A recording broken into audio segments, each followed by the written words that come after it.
राम राज्य का था, कानून का शासन। और व्यक्ति राम ने यहाँ तक कहा था कि जो अनीत कछु भाग, मैं अगर कुछ अनीत चलता हूँ तो जनता मेरे को रोके, टोके और कहे।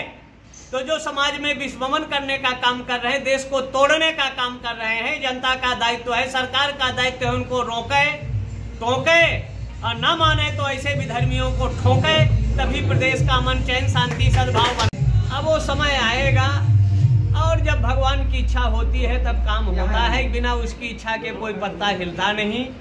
तो अयोध्या हो रहा है और काशी में भी समाजवादी ने श्रृंगार गौरी के पूजन को रोका था।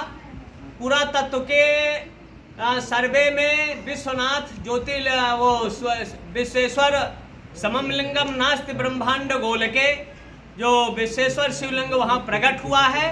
तो योगी सरकार का नैतिक कर्तव्य और दायित्व होता है कि वो ज्ञानवापी जहां भगवान विश्वेश्वर मिले हैं, मुसलमानों का प्रवेश प्रतिबंधित किया जाए और ज्योतिर्लिंग का पूजा पाठ प्रारंभ कराया जाए।